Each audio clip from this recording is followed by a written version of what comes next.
Morning students. बेटा आज हम आरंभ करते हैं वसंत भाग 2। लेसन हमारा 20 पोयम है विप्लव गायन। तो और इसके कवि हैं बाल कृष्ण शर्मा नवीन।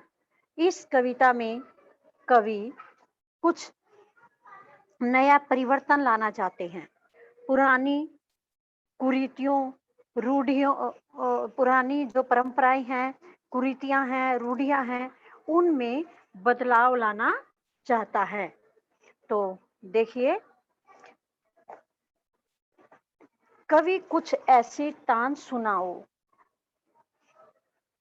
जिससे उथल पुथल मच जाए, एक हिलोर इधर से आए, एक हिलोर उधर से आए। सावधान मेरी वीणा में चिंगारियां आन बैठी हैं, टूटी हैं मिजराबें, अंगुलियां दोनों मेरी ऐठी हैं।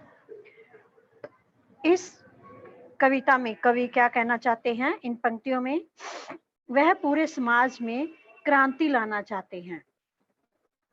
तो कवि अपने आप को ही कह रहे हैं कि कवि कुछ ऐसी तान सुनाओ।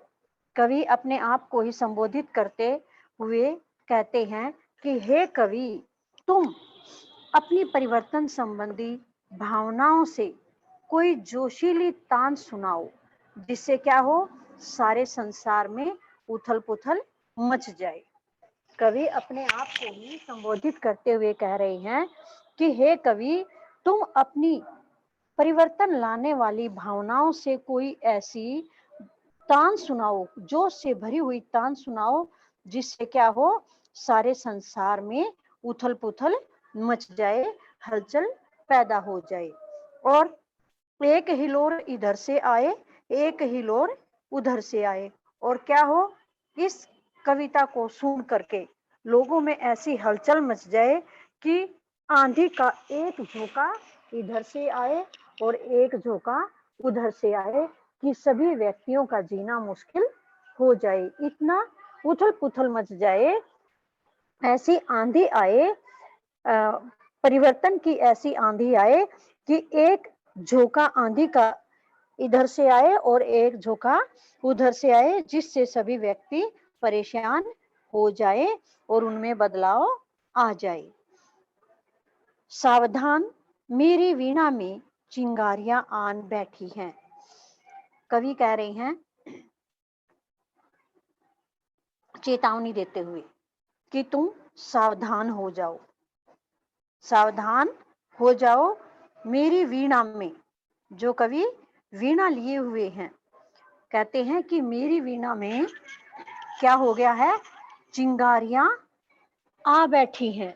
मेरी वीणा में अब आग की चिंगारियां आकर के बैठ गई हैं, यानी मेरे अंदर जोश पैदा हो गया है। और ये जो चिंगारियां आन बैठी हैं, इससे क्या होगा, ये अब मधुर आवाज नहीं करेंगी।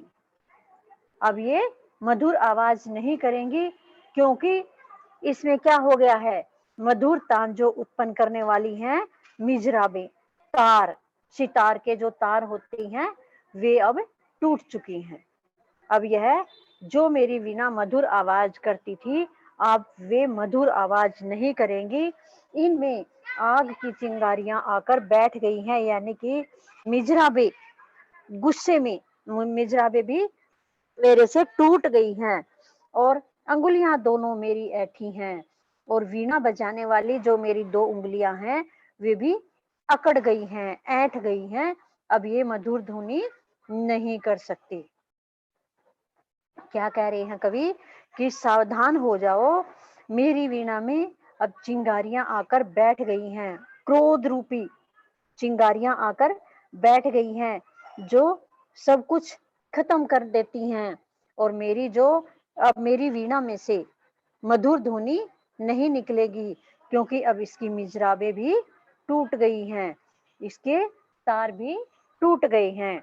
और इन इसको सितार को, वीणा को बजाने के लिए मेरी उंगलियां भी अब काम नहीं कर रही हैं, मेरी उंगलियां भी टेढ़ी हो गई हैं, अकड़ गई हैं, ऐंठ गई हैं। इस कविता में सरल सहज भाषा का प्रयोग किया गया है और कवि इसमें क्या करना चाहते हैं, समाज में परिवर्तन लाना चाहते हैं। तो नेक्स्ट देखिए, कंठ रुंधा है महानाश का, मारक गीत रुद्ध होता है, आग लगेगी क्षण में हृतल में, अब क्षुब्ध युद्ध होता है। झाड़, इतना ही देखिए। पहले कवि क्या करना चाहते हैं, परिवर्तन लाना चाहते हैं, गतिशीलता को महत्व देते हैं और जड़ता का विरोध कर रहे हैं। तो कंठ रुधा है महानाश का, कंठ रुका है महानाश का, मारक गीत रुद्ध होता है। कवि कहते हैं कि मेरी आवाज को, मेरे स्वर को प्रकट करने वाला जो मेरा गला है वह जोश की अधिकता के कारण रुक गया है, रुंध गया है। और कंठ रुंधा है महानाश का, महानाश होता है पूरी तरह से विनाश होना। मेरे स्वर को प्रकट करने वाला जो मेरा गला है वह अधिक जोश के कारण रुक गया है, रुंध गया है। मारक गीत रुद्ध होता है और इससे मारक गीत, मारक गीत होता है विनाश का गीत या विनाश की गति, इससे निकलने वाला विनाश का गीत भी अवरुद्ध हो गया है। मेरे गले से निकलने वाला विनाश का गीत भी अब अवरुद्ध हो गया है, इसलिए क्या हो जाएगा, अब आग लगेगी क्षण में हृतल में, अब क्षुद्ध युद्ध होता है। अब जल्दी ही परिवर्तन आ जाएगा, पल भर में ही परिवर्तन आ जाएगा। और मेरे हृदय में क्या हो रहा है, हृतल होता है हृदय, अब आग लगेगी क्षण में, अब क्षण में आग लगेगी और परिवर्तन हो जाएगा। मेरे हृदय में कौन सी आग लगेगी, क्रोध से युक्त हृतल हृदय में, मेरे हृदय में क्रोध से युक्त आग लगेगी और क्षण में, थोड़ी देर में ही परिवर्तन हो जाएगा। अब क्षुब्ध युद्ध होता है। अब क्या होता है, मेरे हृदय में ही क्षुब्ध युद्ध हो रहा है, क्षुब्ध युद्ध हो रहा है, यानी द्वंद्व चल रहा है। अब यह परिवर्तन लाकर ही चैन लेगा। झूठी, आगे देखिए, झाड़ और झंखाड़ दग्ध हैं इस ज्वलंत गायन के स्वर से, रुद्ध गीत की क्रुद्ध तान है निकली मेरे अंतरतर से। झाड़ और झंखाड़ दग्ध हैं।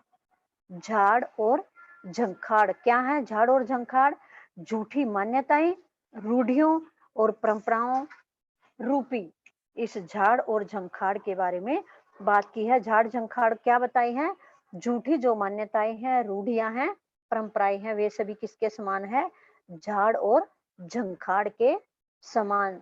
जो झाड़ झंखाड़ होते हैं, कांटेदार झाड़ियां होती है, वे किसी काम नहीं आती, उनको जला दिया जाता है। तो ये जो झाड़ झंखाड़ रूपी पुरानी मान्यताएं हैं, रूढ़ियां हैं, परंपराएं हैं, इन सबको क्या कर दिया जाएगा, क्रोध की आग जलाकर खत्म कर देगी। झाड़ और झंखाड़ दग्ध हैं, दग्ध हैं, जल जाएंगे, क्रोध से भरी हुई हैं, क्रोध के कारण ये सारे जल जाएंगे। ज्वलंत, इस ज्वलंत गायन के स्वर से जला देने वाले स्वर से, क्रोध से, इस ज्वलंत गायन के स्वर से रुद्ध गीत की क्रुद्ध तान है निकली मेरे अंतरतर से। क्या है, मेरे मन के अंदर से उत्पन्न क्रोध भरी तान, मेरे मन के अंदर से उत्पन्न होकर क्रोध भरी तान से युक्त जो गीत है वो क्या है, सामान्य गीत नहीं है। मेरे मन में जो क्रोध से युक्त गीत है, उसके वह गीत जो है वह सामान्य गीत नहीं है। वह कैसा गीत है, विकास और गतिशीलता की रास्ते में आने वाले जो भी विरोध हैं, मुसीबतें हैं, उन सबको नष्ट कर देगा। मेरे मन के अंदर, हृदय के अंदर जो गीत हैं, क्रोध से भरे हुए तान से युक्त गीत हैं, वे क्या कर देंगे, सब किसी को जलाकर राख कर देंगे। नेक्स्ट देखिए, कण कण में है व्याप्त वही स्वर, रोम गाता है वह धुनी, वही तान गाती रहती है, कालकूट फणी की चिंतामणि। अब कवि क्या कहना चाहते हैं? कण कण में है व्याप्त वही स्वर। कवि फिर से कहते हैं कि वही संघर्ष करके नव निर्माण करने वाला स्वर कण कण में, और वही आवाज शरीर के रोम रोम में समा गई है। कवि क्या कहता है? वही संघर्ष करके, वही संघर्ष करके नव निर्माण करने वाला स्वर कहाँ पर है? कण कण। कण कण में पुनरुक्ति प्रकाश अलंकार का भी प्रयोग है, और रोम रोम में, कण कण में, और वही आवाज कहाँ है? शरीर के रोम रोम में भी समाई हुई है। वही ध्वनि, वही आवाज शरीर के रोम रोम में समा गई है। वही तान गाती रहती है, कालकूट फणी की चिंतामणि। अब तो क्या है? सांप के फण से भयंकर विष से युक्त मणि भी वही स्वर गाती रहती है। कालकूट वही तान गाती रहती है। कौन? कालकूट फणी की चिंतामणि। कालकूट सांप के फण से भयंकर विष से युक्त। कालकूट का क्या अर्थ है?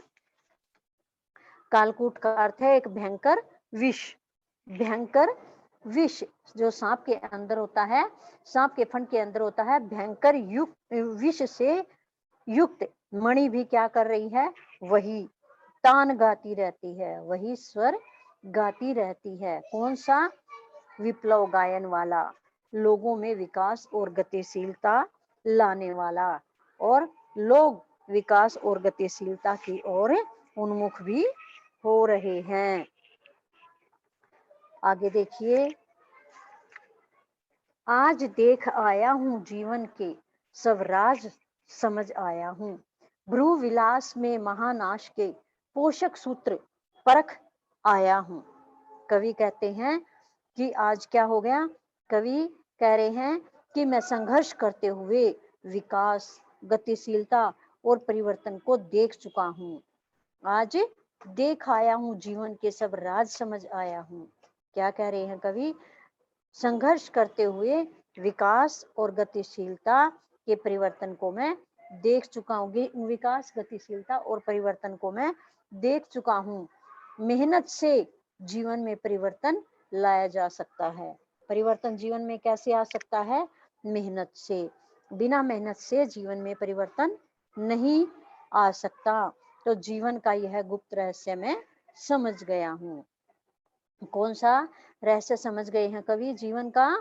कि मेहनत से ही जीवन में परिवर्तन लाया जा सकता है। यह राज, राज का अर्थ है रहस्य। जीवन के इस राज को, रहस्य को कवि समझ गए हैं कि मेहनत से जीवन में परिवर्तन लाया जा सकता है। भ्रू विलास में महानाश के पोषक सूत्र परख आया हूँ। कवि कहते हैं, आंखों की इस प्रेम भरी चितवन में परिवर्तन को पोषित करने वाले नियम को भी मैं जांच परख चुका हूँ। क्या कह रहे हैं कवि? भ्रू विलास। भ्रू विलास में, भ्रू विलास का अर्थ है रसिकवत चितवन। भ्रू विलास का अर्थ है रसिकवत चितवन। और परखने का क्या अर्थ है? किसी चीज की जांच करना, उसके विषय में जानकारी प्राप्त करना। तो आंखों की इस प्रेम भरी चितवन में परिवर्तन को पोषित करने वाले नियम को भी जांच परख चुका हूँ। क्या कह रहे हैं कवि? कि जो संघर्ष करते हुए विकास, गतिशीलता और परिवर्तन को मैं देख चुका हूँ। मैं, कवि कहते हैं कि संघर्ष करते हुए ही विकास, गतिशीलता और परिवर्तन को मैं देख चुका हूँ। तो मुझे पता लग गया है कि मेहनत से ही जीवन में परिवर्तन लाया जा सकता है। जीवन का यह रहस्य मैं, राज में समझ चुका हूँ। आंखों की इस प्रेम भरी चितवन में परिवर्तन को पोषित करने वाले नियम को भी मैं जांच परख चुका हूँ। मुझे सारा पता चल गया है की मेहनत से ही जीवन में परिवर्तन लाया जा सकता है। इसमें सरल व सहज भाषा का प्रयोग किया गया है और कवि ने क्या कहा है कि इसमें परिवर्तन लाने की बात की है। इस कविता में वह पुरानी परंपराओं को, रूढ़ियों को खत्म करना चाहते हैं और वह विकास और गतिशीलता को लोगों में पैदा करना चाहते हैं। वह पिछड़े समाज से लोगों को उठाकर आगे लाना चाहते हैं। दोबारा से हिंदी फिर देख लीजिए कविता की। कवि कुछ ऐसी तान सुनाओ। इस पद्यांश में देखिए, कवि कुछ ऐसी तान सुनाओ जिससे उथल पुथल मच जाए, एक हिलोर इधर से आए, एक हिलोर उधर से आए। तो देखिए, कवि अपने को ही संबोधित करते हुए कहते हैं, हे कवि, तुम अपनी परिवर्तन संबंधी भावनाओं से कोई ऐसी जोश से युक्त तान सुनाओ जिसे सुनकर सारे संसार में क्या हो जाए, उथल पुथल मच जाए और हलचल पैदा हो जाए। कविता को सुनकर आंधी का एक झोंका इधर से आए और दूसरा झोंका उधर से आए, जिससे क्या हो, सभी का जीना मुश्किल हो जाए। सावधान मेरी वीणा में चिंगारियां आन बैठी हैं, टूटी है मिजराबें, अंगुलियां दोनों मेरी ऐठी हैं। कवि कहते हैं कि हे अपने कवि चेतावनी देते हुए कहते हैं कि तुम सावधान हो जाओ। अब क्या हो गया है, मधुर स्वर बिखराने वाली जो मेरी वीणा है, अब उस पर क्या हो गया, आग की चिंगारियां आकर बैठ गई हैं। अब यह मधुर स्वर उत्पन्न नहीं करेगी। वीणा से मधुर तान पैदा करने वाली मिजराबें टूट चुकी हैं, तारे टूट चुके हैं और वीणा बजाने वाली मेरी दोनों उंगलियां जो हैं वे भी टेढ़ी हो गई हैं, अकड़ गई हैं। अब वे उंगलियां भी मिजराबें सितार नहीं बजा सकती। अब जो मेरी उंगलियां हैं वे मधुर ध्वनि उत्पन्न नहीं कर सकती। अब तो ये मेरी उंगलियां भी क्या चाहती हैं कि परिवर्तन लाया जाए, समाज में परिवर्तन आ जाए। कंठ रुका है महानाश का, मारक गीत रुद्ध होता है, आग लगेगी क्षण में हृतल में, अब क्षुब्ध युद्ध होता है। कवि कहते हैं कि मेरे स्वर को प्रकट करने वाला गला जोश की अधिकता के कारण क्या हो गया है, रुंध गया है, रुक गया है। इससे निकलने वाला विनाश का जो गीत है वह भी अवरुद्ध हो गया है। इससे क्या हो जाएगा, अब संसार में थोड़ी देर में ही परिवर्तन हो जाएगा, पल भर में ही परिवर्तन हो जाएगा। मेरे हृदय के अंदर अब क्रोध से भरे भावों का युद्ध हो रहा है। अब मेरे हृदय में क्या हो रहा है, क्रोध से भरे हुए भावों का युद्ध हो रहा है। झाड़ और झंखाड़ दग्ध हैं, इस ज्वलंत गायन के स्वर से रुद्ध गीत की क्रुद्ध तान है निकली मेरे अंतरतर से।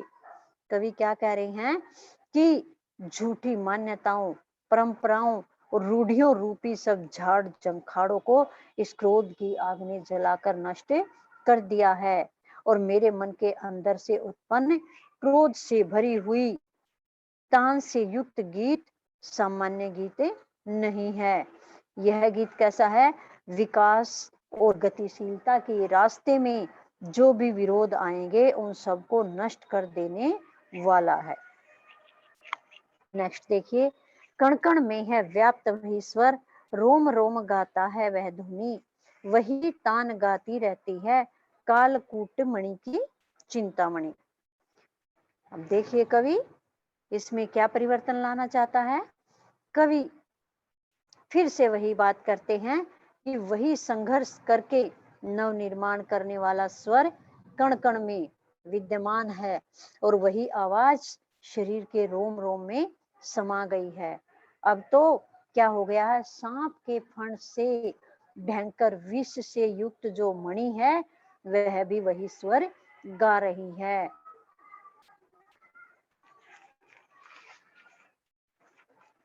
आगे आज देख आया हूँ जीवन के सब राज समझ आया हूँ, ध्रुव विलास में महानाश के पोषक सूत्र परख आया हूँ। क्या कह रहे हैं कवि? कवि कह रहे हैं कि मैं संघर्ष करते हुए विकास, गतिशीलता और परिवर्तन को मैं देख चुका हूँ। मैंने देख लिया है कि संघर्ष के द्वारा ही परिवर्तन हो सकता है। मेहनत से जीवन में परिवर्तन लाया जा सकता है। जीवन का यह रहस्य मैं समझ गया हूँ। इस गुप्त रहस्य को मैंने जान लिया है। आंखों की इस प्रेम भरी चितवन में, आंखों की इस प्रेम भरी चितवन में परिवर्तन को पोषित करने वाले नियम को भी मैं जांच परख चुका हूँ। यानी मैं अच्छी तरह से समझ चुका हूँ कि जीवन में किस प्रकार से परिवर्तन लाया जा सकता है। मेहनत से, मेहनत से जीवन में परिवर्तन लाया जा सकता है। तो हम मेहनत करेंगे तो अपने जीवन में परिवर्तन ला सकते हैं। तो कवि सबको मेहनत करके अपने जीवन में परिवर्तन लाने के लिए प्रेरित करते हैं। अब कविता हो गई आपकी कंप्लीट। अब आप देखिए क्वेश्चन आंसर डिस्कस करते हैं। यह कविता आज कंप्लीट हो जाएगी। इसके क्वेश्चन आंसर भी आपके पास पीडीएफ आ जाएगी और आपको क्वेश्चन आंसर भी लर्न एंड राइट करके आने हैं। तो आप क्वेश्चन आंसर भी लर्न एंड राइट करेंगे और वसंत भाग हो गया आपका कंप्लीट। तो इसके बाद अब आप आरंभ करेंगे महाभारत वाली बुक। तो कल की मीटिंग में महाभारत के आगे जो लेसन है वे आरंभ करेंगे। ये वसंत वाला भाग आपका कल तक कंप्लीट हो जाना चाहिए। तो देखिए अब कठिन शब्दों के अर्थ देखिए। सबसे पहले तो हिलोर लहर, हिलोर लहर मिजराब, वीणा या सितार को बजाने के लिए उंगली पर लगाया जाने वाला तार। वीणा या सितार को बजाने के लिए अंगुली पर लगाया जाने वाला तार मिजराब कहलाता है। आन आकर, कंठ गला, महानाश पूर्ण विनाश, मारक गीत विनाश का गीत, क्षण पल या थोड़ी देर, दग्ध जल उठना। दग्ध का क्या अर्थ होता है? जल उठना। ज्वलंत जला देने वाले, ज्वलंत का क्या अर्थ है? जला देने वाले। क्रुद्ध क्रोध से भरी, क्रुद्ध क्रोध से भरी। अंतरतर हृदय के भीतर से, अंतरतर हृदय के भीतर से। व्याप्त विद्यमान, व्याप्त विद्यमान। कालकूट भयंकर तम जहर, बहुत ही भयंकर जहर। फणी नाग, फणी नाग। राज रहस्य, फणी नाग के अंदर पाई जाती है तो उसमें उसको फणी भी बोल सकते हैं। राज रहस्य। भ्रू भ्रुकुटिया, भ्रू भ्रुकुटिया। पोषक सूत्र पालन करने वाले आधार। पोषक सूत्र क्या होते हैं? पालन करने वाले आधार। परख जांच, परख जांच। अब क्वेश्चन आंसर देखिए। फर्स्ट क्वेश्चन है, कण कण में है व्याप्त वही स्वर, कालकूट फणी को चिंतामणि। अब इस पंक्तियों के आधार पर वही स्वर, वह ध्वनि एवं वही तान किसके लिए और किस भाव के लिए प्रयुक्त हुआ है? कण कण में है व्याप्त वही स्वर, कालकूट फणी की चिंतामणि। इन पंक्तियों के आधार पर क्वेश्चन है, वही स्वर, वह ध्वनि एवं वही तान किसके लिए, किस भाव के लिए प्रयुक्त हुआ है? तो इसका आंसर देखिए, वही स्वर, वह ध्वनि एवं वही तान। नवनिर्माण का रास्ता, नवनिर्माण के रास्ते खोलने के लिए तथा जन जागृति का आह्वान करने के लिए प्रयोग किया गया है। वही स्वर, वह ध्वनि और वही तान। किसके लिए? नव निर्माण के रास्ते खोलने के लिए तथा जन जागरण, जन जागृति का आह्वान करने के लिए प्रयोग किया गया है। इसके अलावा इन वाक्यांशों का प्रयोग क्रांति की उस भावना के लिए प्रयोग किया गया है जो हर ओर व्याप्त है।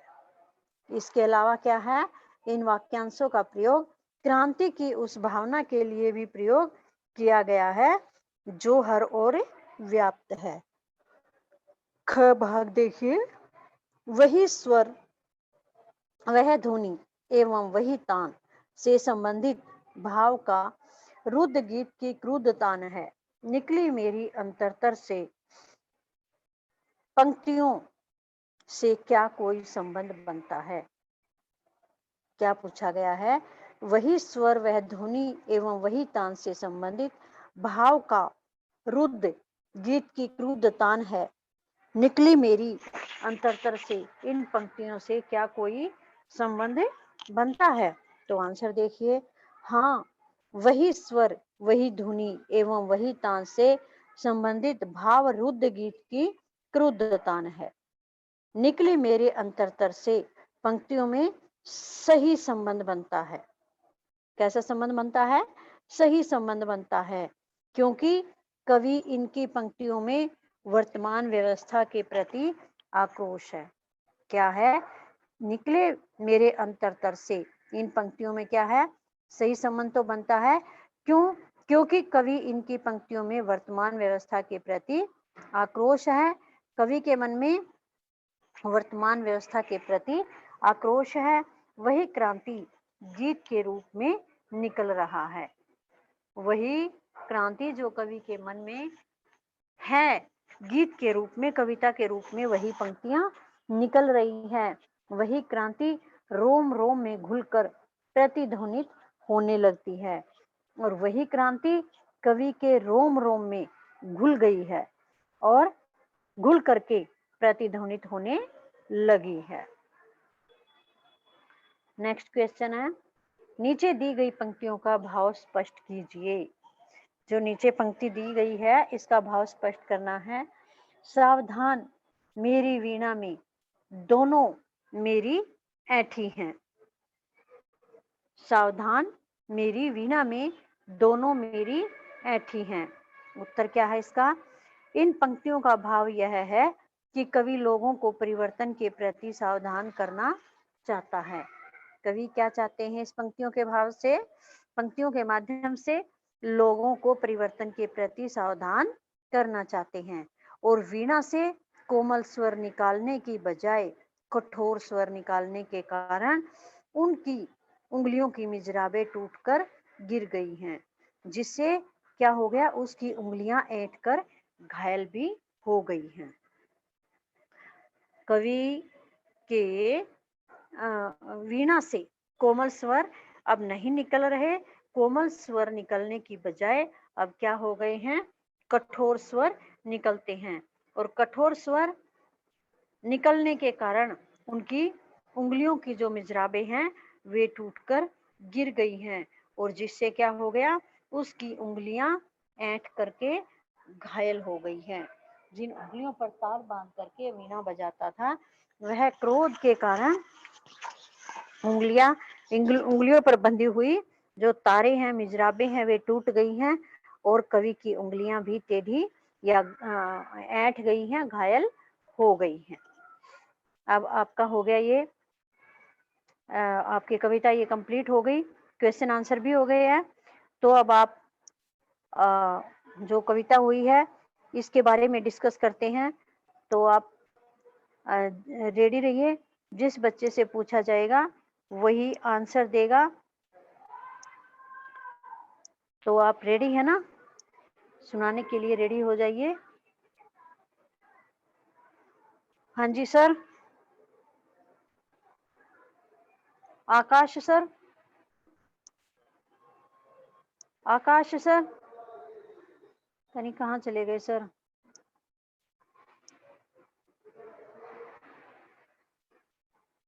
हाँ जी। Hello,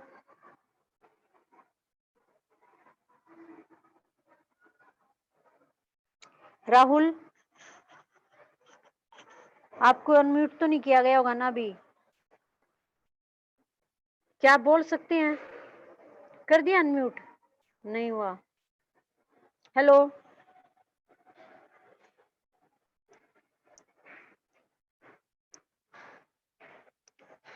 hello,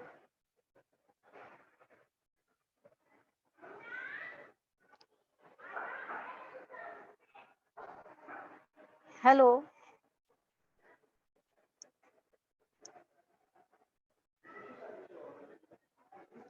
sir,